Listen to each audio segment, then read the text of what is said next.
And may Allah subhanahu wa ta'ala cure the oppressors of their rage and of their waywardness, and for the cure of all those who are unwell amongst us and elsewhere, and for the forgiveness of our marhumeen. Al-Fatiha.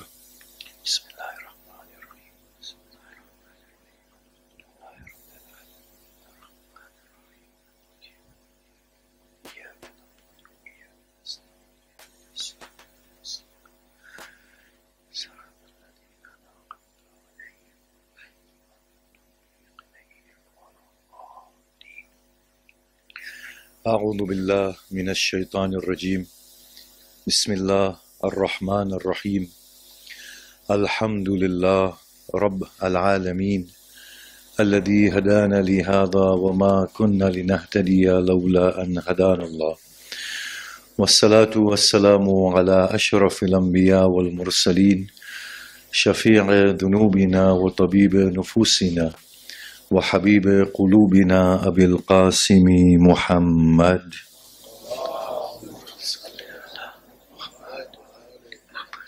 وآله الطيبين الطاهرين وأصحابه المنتجبين ومن تبعهم بإحسان إلى قيام يوم الدين. بسم الله الرحمن الرحيم رب اشرح لي صدري ويسر لي أمري واحلل عقدة من لساني يفقه قولي.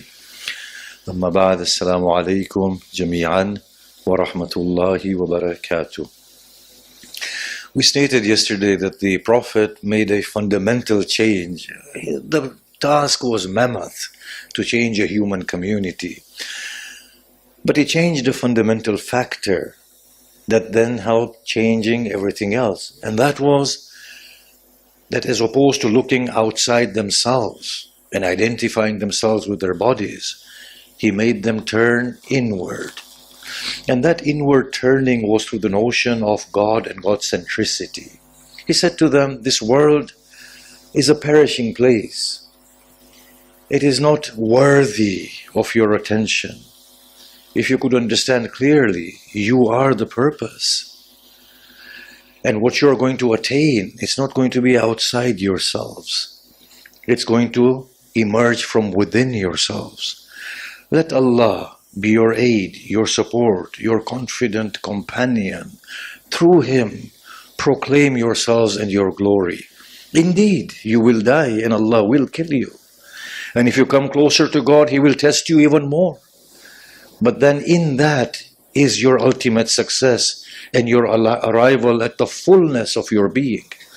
So He makes this fundamental change at the core of their beings. And with that starts the process of self-liberation, growth, and whatever we want to term it as self-actualization, or as one would like to call the emergence of the divine light from the folds of the human being. Now we want to get through a few themes today related to the Prophet in terms of his vision and how he actually did this. Today when we say we want to be God-centered, it doesn't seem to work as it worked on the Sahaba. The words of the Quran had a potency that struck at the core of their beings. I read the Quran every night. I find the same person going to bed and the same person awakening the next morning without any substantive change within my being. I worry at night sleeping what will happen in the morning to my business empire. What will my enemies do to me? Yet I am not mindful that I may not awaken in the morning. This is my state today. I hoard for my tomorrow, but I cannot guarantee my next moment. This is where I am. I am perturbed by challenges and what people think of me and say of me. I become overjoyed when you smile. Do smile. When you acknowledge me. And when you are bored sitting there, as is the case most of the time, then I'm saddened. This is me. Why isn't this God-centricity that is a notion within my mind, and I know so clearly that this was the secret ingredient that worked on the Sahaba, why is it not working on this soul and on this heart? You see, there is a process through which we must go. Being born within Islam does not make us any special. We are the same human being that took birth to Adam and Hawa, Habil and Kabil. Nurture, nature, throw it all away. Their parents were prophets and prophetesses, Adam and Hawa, and yet one brother kills the other one. Was there bad nurturing there? Did Adam teach him to kill? Revise our understandings. There is something very deep going on here. We are no different to anybody else who takes birth in this world. There is a process we must go through, and the Prophet is somebody who is undertaking this process. So the Quran says, هو الذي بعث في الأميين رسولا منهم يتلو عليهم آياته ويزكيهم ويعلمهم الكتاب والحكمة.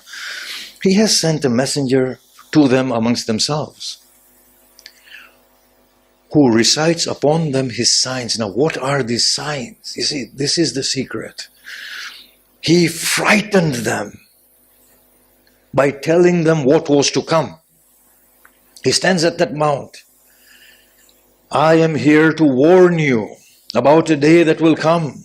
On that day, a man shall flee from his mother and his children, and will say to Allah, throw them in the pits of hell and save me from this pitiful end. He said, I'm warning you of that day. A day will come. It will be a cosmic collapse. It will be so severe that carrying women will miscarry their children and they will be unaware. That mothers suckling their children will drop their babies and they will not know. That man will appear drunkard. Nay, they shan't be drunkard. It will be the severity of that day that shall make them appear as such. He said there will be a day when children grow old under the severity of it. When he said those things, it struck. They got frightened and they awoke. It needs an awakening first. Before anything can sink in there, we need to break from our mold. Abraham went, he did such an audacious thing. He said these people are not going to listen. So he broke all the small gods and hung the axe in the neck of the big one. They said, Ibrahim, anta fa'alta hadha bi'alihatina. Ibrahim, did you do this to our gods? For you have spoken ill of them. Bal fa'ala kabiruhum. The big one has done it. Ask him. The Quran says, فَرَجَعُوا إِلَىٰ أَنفُسِهِمْ. They reverted deep within their souls, because it was such a shocking response.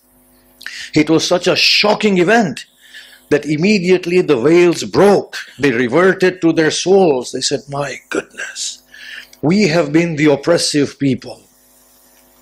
And then immediately the veils came back. Ibrahim, you know, ma haula yantiqun. You know they cannot talk. But for a moment there was an opening in there.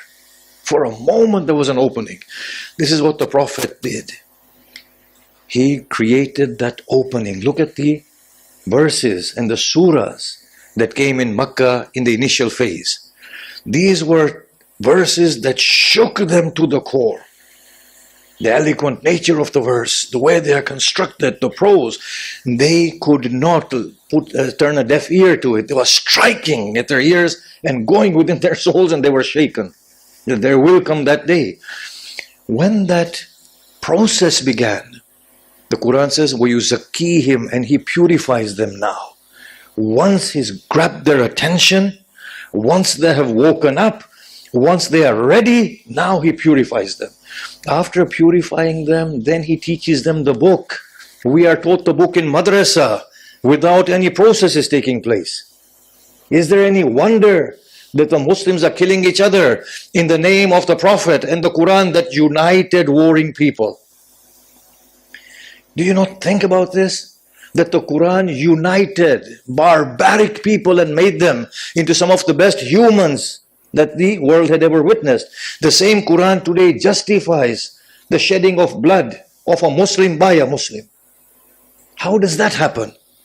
Because those initial stages are missing. Awaken, cleanse, now learn. So this is the process that he initiated within his community. Now the Islam that he leaves behind, it's not the Islam that we are acquainted with. Pray like this and pray like that and do wudu like this or do wudu like that. Is that the real Islam of the Prophet?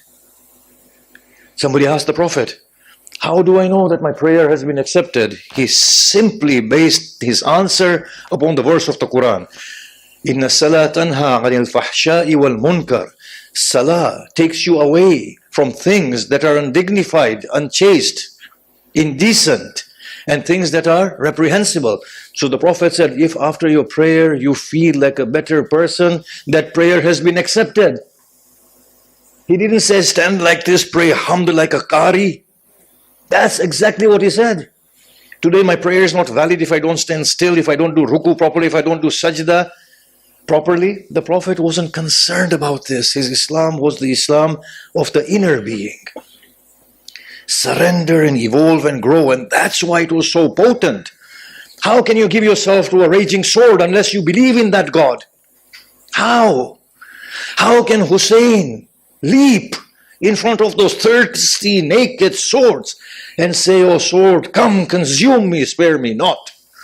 For every drop that spills from me will yearn its Lord"? Where do you get that? Not from the prayer that likes of me are praying in terms of the fast. The Quran simply says, "Kutiba alaykumus siyam kama kutiba ala alladhina min qablakum la'allakum tattaqun." The fast has only been prescribed on you as it was prescribed before you, so that you become mindful. Fast is nothing to do with the physical hunger and thirst that you feel. That is for the animal body, so that the soul may awaken. His Islam was infused with the essence. Look at Surah Hajj. "La yanal Allah luhumuha wala dima'uha." The blood and the flesh of this sacrificial animal doesn't go to Allah. وَلَكِنْ يَنَالُهُ التَّقْوَى مِنْكُمْ. What is within your souls of the purity at the level of sacrificing goes to Allah subhanahu wa ta'ala instead. His religion was infused with the essence, with spirituality, with morality. He said, when you transact, give more, take less. And say, Alhamdulillah, don't lie. Say the truth. For the one who can sustain you through this transaction can sustain you without this transaction. How beautifully the Prophet explained that the sustenance destined to you will chase you before you get to your grave. Even if you want to reject it, it will come to you, for your God has destined it for you. My God, I have the King with me. Should I fear the people? I have my sustainer with me. Should I sell myself for a petty gain in this world? How I have abased myself. And then pray to Allah for sustenance by Allah. Even if I did not pray to Him and I say to Him, withhold your sustenance, He'll give me more. There was a Pharaoh who said, I am God, not Allah, and He gave him the whole of Egypt. God also has a sense of humor, doesn't He? You see, it was all very different to the way we have understood it. No wonder it's not working. It's supposed to work from here, from deep within, and then regulate everything outside of ourselves. Now, as I said, I want to finish one or two things. And if I leave you in a state of shock, then explain to me what I've said and forgive me. So, God fashions, He sculpts a being. And He says to the angels, Inni ja'ilun fil ardi khalifa.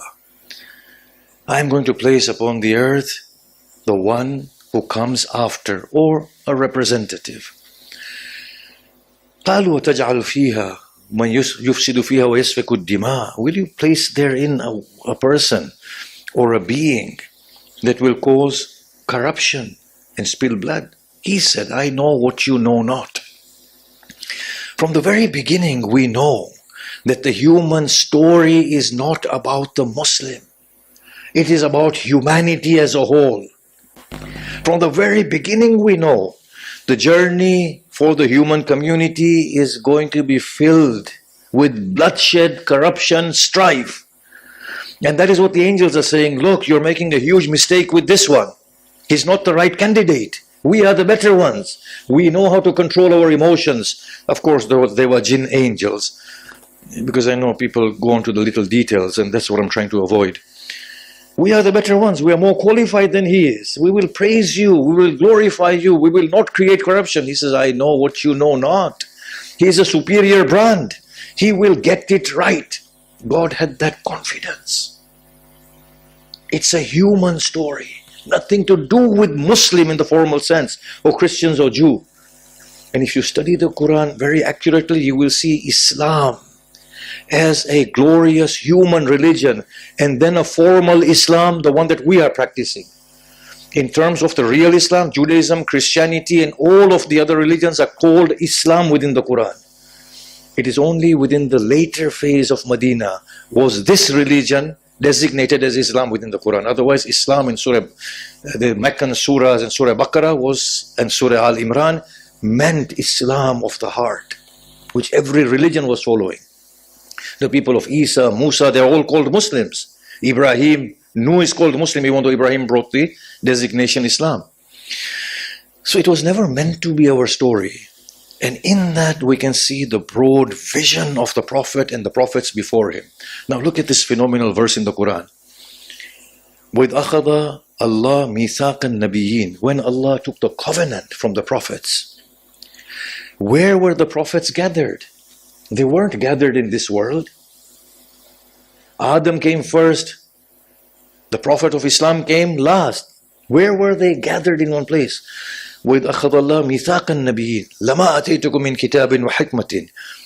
Whatever I've given you of the book and wisdom. And there will be a messenger who comes on my behalf to you, and that messenger is Gabriel.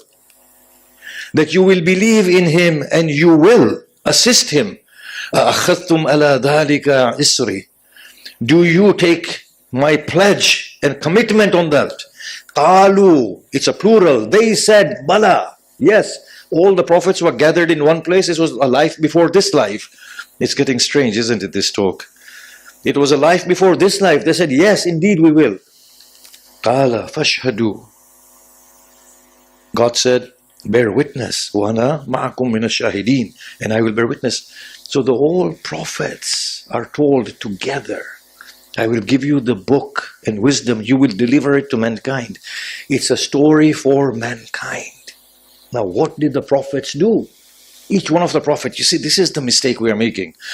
We are saying that the prophet came for reform. No, they had their sight at the eventual end of mankind. They were looking at the eventual end of mankind, that mankind, through this turbulent path, will come to that eventual position where it reclaims its glorious status that God had destined for it. And in that we are all a part and parcel. It's a beautiful thing that the Quran is conveying. So Prophet Muhammad, like Prophet Isa, like Prophet Musa, like Ibrahim before him, they were making changes to their immediate community in order to realign the trajectory of humanity towards their eventual goal. The Prophet Muhammad knew for a fact that he can't effect that change fully within the world. And now look, when he was in the Meccan phase, you had the most outstanding souls with him. But the later Medinan phase, study. People were joining and flocking towards Islam without understanding what Islam meant. The tribes had to calculate within their minds, is it now safer to be with the Meccan after the Sulh Hudaybiyah, or to join with the upcoming power of the Medinan community and Muhammad Rasulullah? They made those changes. They did not understand Islam. They were good people. They weren't bad people. But how can you compare them to the first Muslims of Mecca? Even the Quran says the first ones who migrate and those who followed afterwards are not the same. فَضَّلَ اللَّهُ الْمُجَاهِدِينَ الْقَاعِدِينَ. Those who struggle in the way of God, God gives them preference upon those who sit back. God makes this distinction within the Quran. So you can see the Prophet was not hopeful of converting his community and making it into the best community and the most glorious community. He was hoping for that to some extent, but his vision was towards the end, right at the end. This is what all the prophets have done. Look at the farthest destiny of humanity. And how can that be so strange to hear by us when we take on students at the level of primary education? We look at the next 5 years as a block. We see they're going to fail, they will be rusty, they will learn, they will actualize their potential. And therefore we plan for the next 5 years of primary education, don't we? And secondary education, and then graduation and university. In the same way, our God has looked at us. And this is what the Prophet could see. Now, in accordance with that, there are two things that the Muslim, us, we need to learn. One, what did he understand of the rest of the groups within humanity? What a phenomenal person he was. He steps into Medina. He finds Jewish clans and maybe some Christians. The first verses being revealed in Medina are, we believe in everything revealed unto us and everything revealed unto you. He is immediately giving a commitment here. Then the Muslims are giving this commitment that we hold sacred our text and your text. Now, of course, in Medina, you had the Jewish community and possibly some Christians, and you had the pagans. But if you were to look at human history, you will find that the biblical stories of Abraham, Noah, Adam are all there prior to Torah. For us, the first official revelation within the Abrahamic faiths in coded fashion is the Old Testament. But these teachings precede the Old Testament. These teachings have been coming along. So when the Prophet gives his commitment, he's saying, look, it's one truth. It's one truth. And we believe in all of it. And the verse of the Quran, what we reveal to you is what was revealed to Abraham, to Noah, to Musa, to Isa. It's the same truth being revealed again and again. Now you can see the attitude of the Prophet. Leave aside, notwithstanding disunity within his own Muslim community, he could not withstand disunity within the Abrahamic community. So the dietary regulations that the Prophet was following in the Meccan phase were the Jewish ones. He was facing Baytul Muqaddas and praying. The Jews are told at some point, pray together. It's a very universal prayer. And then you get this verse in Surah Al-Imran. Say to the people of the book, تعالوا إلى كلمة سواء بيننا وبينكم. Come to that which is common between us and you, that we will not worship other than one Allah. Withstanding the differences, he's saying, no, there's unity beyond these differences. This is how foresighted and how phenomenal his mind was. Now look at the surahs of verses of Kaaba. You find 5 old verses of the Kaaba in the Quran. Show me one of them that restricts Kaaba to the Muslims. All of these verses are not even they're not even describing Kaaba as the house of God. Only 2 verses are describing Kaaba as the house of God. But all 5 verses are describing Kaaba as the house of mankind. In awwal bayt wudi'a, I forget the verse. Mathabatan linnas wa amna. It's a refuge for people and a sanctuary. Inna awwala bayt wudi'a linnas lalladhi bi Bakkah. Indeed, the first house placed for mankind is the one at Bakkah. Now look at the verse of Hajj. It goes beyond the people of the book. Ibrahim is told to build the Kaaba, and the verse tells him, وَأَذِّن فِي النَّاسِ بِالْحَجِّ. Call mankind unto Hajj. يَأْتُوكَ رِجَالًا وَعَلَى كُلِّ ضَامِرٍ. They will come to you walking and on every lean camel from every distant corner. Hajj was for mankind. Look at the verse of Hajj that is revealed on the Prophet Muhammad. وَلِلَّهِ عَلَى النَّاسِ حِجُّ الْبَيْتِ. It is the right of God upon mankind that they should perform Hajj. Look at the phenomenal understanding this man had through his Quran. That it is all one. You are one. Despite your differences, come on that common point of worship of God. And then in terms of salvation, I want to go through next few verses, so bear with me. In terms of salvation, as I said yesterday, this verse of Hujurat may have been revealed on several different occasions or earlier than that point of conquest of Mecca. But Muhammad Rasulullah recites it at the conquest of Mecca once again. O people, we have created you min dhakarin wa untha, from a man and a woman. وَجَعَلْنَاكُمْ شُعُوبًا وَقَبَائِلًا. We have made you into tribes and clans, لَتَعَارَفُوا, so that by mutual interaction you may begin to understand.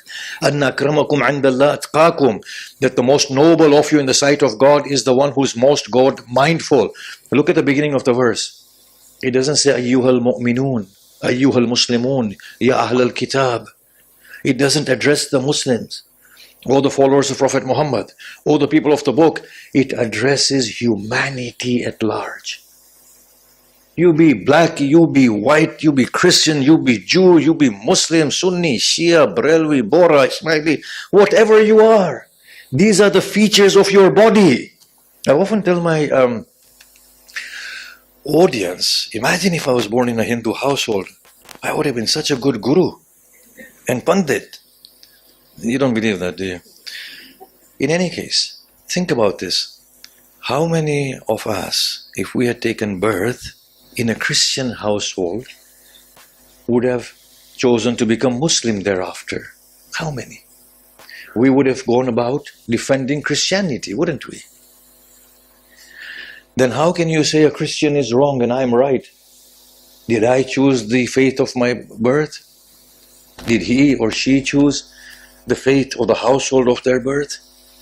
One is born to a king, the another to a beggar. One is born to a saint, the other to a tyrant. There is something else going on, very different.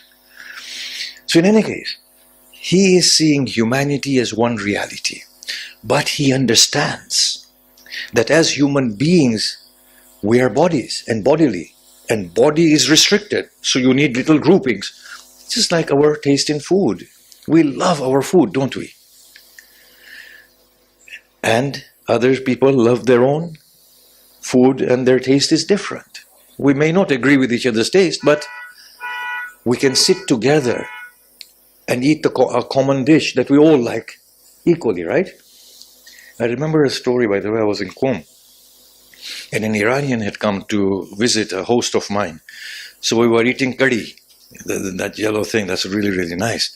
So the Iranian liked it, and my host said to him, look, this is not good for you. You shouldn't eat this. He said, no, I can handle this. In half an hour, he had to be hospitalized. No, seriously, we had to call an ambulance and he was taken to the hospital. As bodies, you're in a very serious mood today, aren't you, all of you? Recite the salawat, please.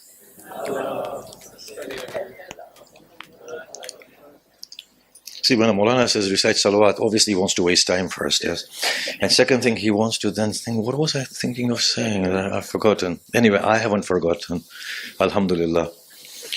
But he understands that there are bodies, and these bodies will obviously accurately evolve within their comfort zones, and they need their own. They need to associate, relate. They are born in different regions of different colors, of different ethnicities. That's how they will grow.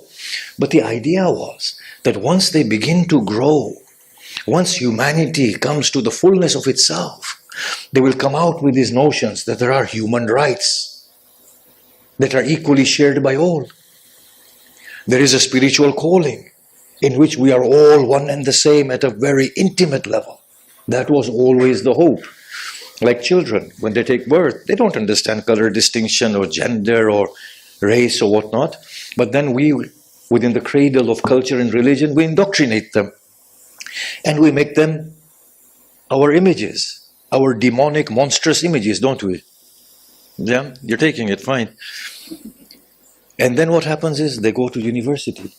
They begin to challenge and they say, well, you know what, my Sikh friend is as good as I am. Yeah, what difference does it make whether you're a Muslim or a Sikh or a Hindu or a Buddhist? There is something same within all of us. Then they begin to reclaim their spirited essence and their truth. So that was always the hope. Now look at the Quran. How phenomenal. There was an occasion in which the Muslims, Jews and the Christians were boasting against each other. So the Quran comes, لَيْسَ بِأَمَانِيَكُمْ وَلَا بِأَمَانِيَ أَهْلِ الْكِتَابِ. O Muslims, it's not your wishful thinking, nor the wishful thinking of the people of the book. He who does wrong will be recompensed in that way. And the one, male or female, who does right will be rewarded. Now the verse is striking. Because you follow Abraham, the righteous ones. The Quran omits the Prophet Muhammad, Isa and Musa altogether. It says, no, your root, who is Abraham, was a Muslim, righteous, not a mushrik. So in the story of salvation, God removes the mention of the name of Prophet Muhammad. Isn't that amazing? You never find centricity in the Quran when it comes to the story of salvation. You never find the centricity of Prophet Muhammad or Isa or Musa or Abraham. Centricity is always with the essence and with God. So when the Prophet comes to Medina, the verse is revealed, إِنَّ الَّذِينَ آمَنُوا وَالَّذِينَ هَادُوا وَالنَّصَارَى وَالسَّابِئِينَ. Indeed, those who are with you, O Prophet Muhammad, the Jews, the Sabians, the Christians, amongst them whoever brings faith in Allah and in the hereafter and performs righteous deeds, they will have their reward and no grief will befall them and they will not fear. The verse puts all the Abrahamic faiths on equal pedestal. Then towards the end of the prophetic mission, in Surah Ma'idah, this verse is repeated word to word once again. Aside from a slight change within the sequence of Nasara and Sabi'in, that's it, but the same verse is repeated. So the first verse is uttered in Medina when the Prophet makes his debut. Second verse, it's repeated again when the Prophet is well on his way to be the singular head of the whole region. The same verse is repeated again. Isn't that amazing? Now look at the verses of the Quran. I want to get through one or two themes, yes? When it came to changing of the Qibla, there was a huge political move the Prophet made. سَيَقُولُ السُّفَهَاءُ, the foolish people will say, مَا وَاللَّهُ مَنْ قِبْلَتِهِمُ الَّتِي كَانُوا عَلَيْهَا. What caused them to change? Say, for Allah is the east and the west. Look at how within a sentence they are being responded to. In another verse, وَلِلَّهِ مَشْرِقْ وَالْمَغْرِبِ أَيْنَمَا تَوَلُّوا فَثَمَّ وَجْهُ اللَّهِ. For Allah is the east and the west. Wherever you turn, there you will find the face of God. He's not confined to your Kaaba or your Baytul Muqaddas or your Ganges, temples and the rivers of Ganges. He is everywhere. So it was making this distinction that you have these forms. These are bodily forms. Your religion and religious practice is a bodily one. There's an essence beyond it where you are all one. Then another verse, لَيْسَ الْبِرْ أَن تُوَلُّوا وُجُوهَكُمْ قِبَلَ الْمَشْرِقِ وَالْمَغْرِبِ. There is no goodness in turning your faces to the east and the west, to these houses. Bir, goodness is in believing in Allah, the last day, the angels, the messengers, the books, and giving wealth in the love of Allah to the parents and the needy and the orphans. Now if we think that is not enough, let us go into this verse. In response to this particular debate that took place in Medina as to why has he changed the Qibla, the verse comes, لَكُلِّ وِجْهَةٌ هُوَ مُوَلِّيهَا. For every group there is a direction that they will follow. And what does the verse say after that? فَاسْتَبِقُوا الْخَيْرَاتِ. Your task is to compete against each other in doing utmost good. It makes no difference to God whether you turn to Qibla. For Muslims, turn to the Qibla, by the way. It makes no difference you turn to the Kaaba or Baytul Muqaddas. By turning to the Kaaba and Baytul Muqaddas, compete each other in doing utmost good to humanity. That is your real challenge. Then another verse comes, لَكُلٍّ جَعَلَّ مِنْكُمْ شِرْعَةً وَمِنْهَاجًا. For every group we've given a Sharia of your own. وَلَوْ شَاءَ اللَّهُ لَجَعَلَكُمْ أُمَّةً وَاحِدًا, or something to that effect. Had Allah wanted, He would have made you all one people. وَلَكِنْ لَيَبْلُوَكُمْ فِي مَا آتَاكُمْ. Rather, Allah wants to test you in terms of what He has given you, each group. Then what does the verse say? فَاسْتَبِقُوا الْخَيْرَاتِ. Now race each other in doing good. It is by design that we are of different religions. It is by design, and that it cannot be otherwise. Prophet Muhammad left us with how many religions? Tell me. One. How many sects do we have in Islam right now? I mean, the Muslims say it's 73 sects. I said, look at this. Have you ever counted the sects in Islam? Has anybody gone out and counted to say it's 73 sects? There are hundreds. Historically, there have been hundreds, so nobody counts. And the second thing is the main sects haven't reached 73. And then they say that this hadith says that 72 will be in hell and one will be in paradise. I said the God who is giving Christians and Jews salvation is going to throw the majority and the bulk of the Muslims in hell. What sort of a narcissistic God is this? We have a prison system, don't we? In Birmingham, we do. We do have evil people amongst us, not like Karachi. But we have a couple of million people in our town. But in our prison, you will find maximum 4,000 people. And this is the nature of God within us, the people of Birmingham. That the free people are 2 million.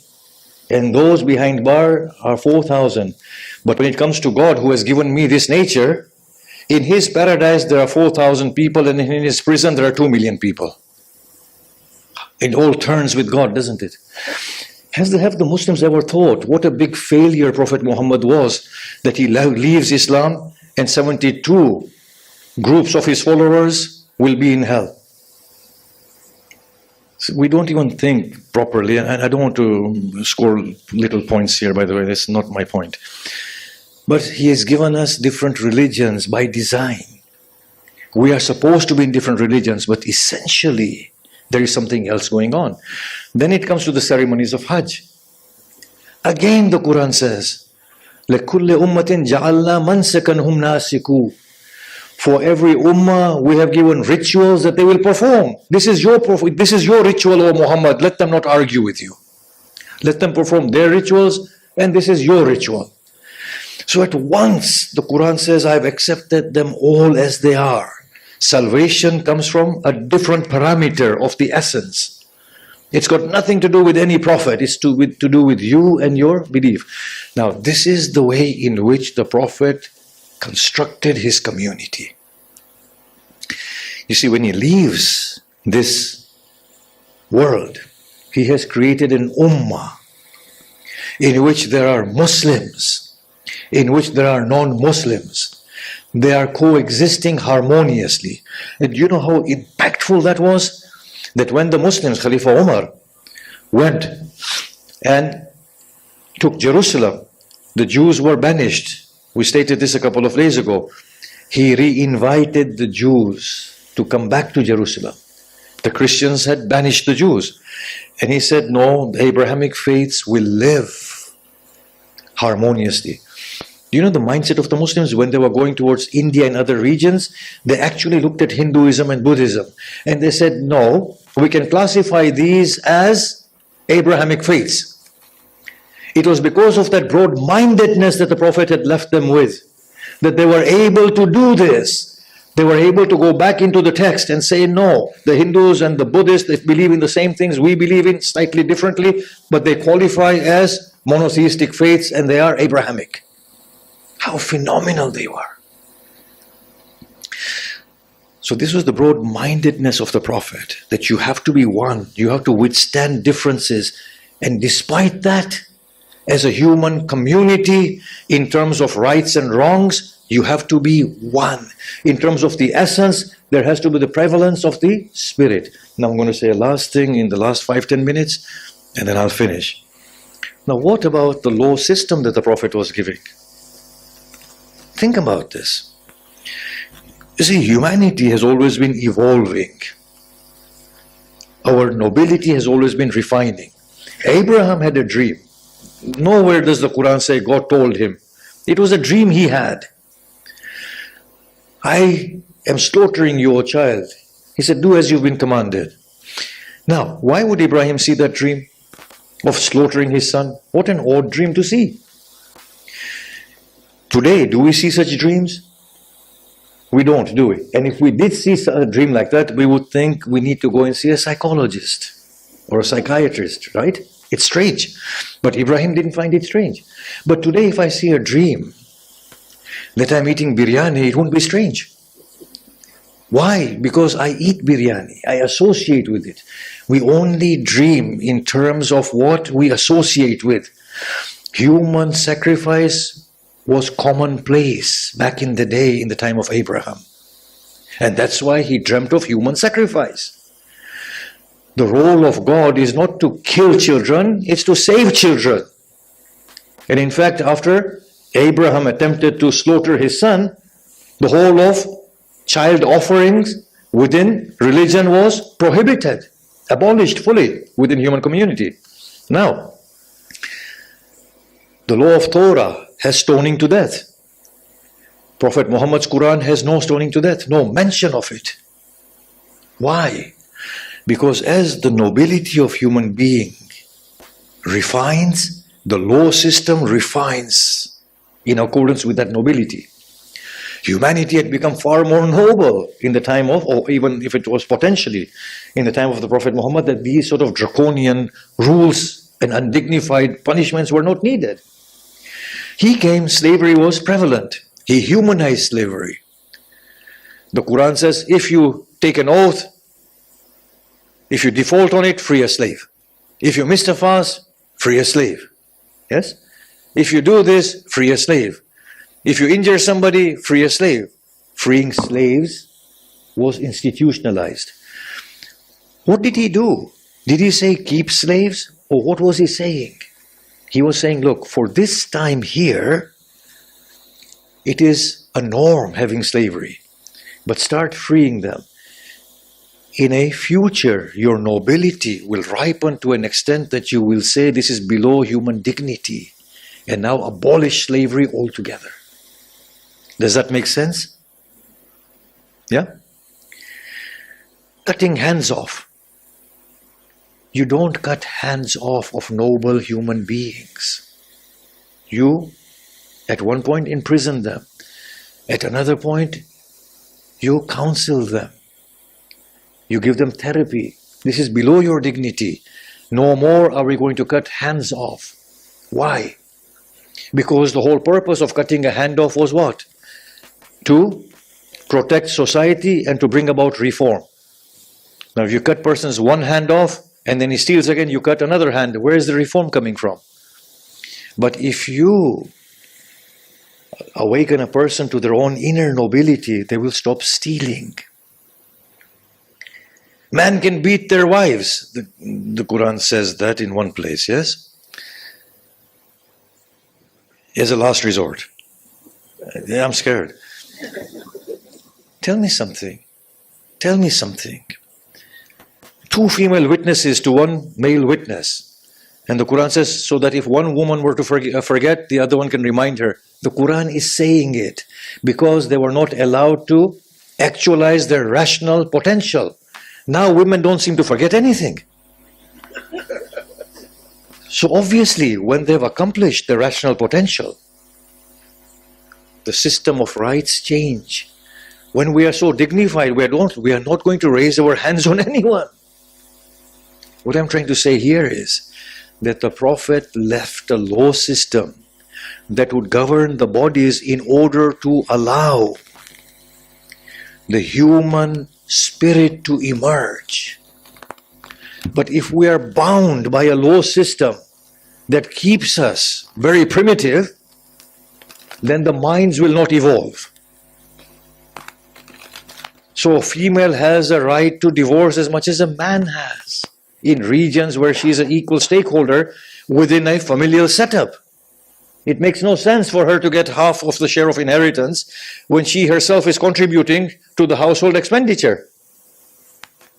And she is independent and not being provided for.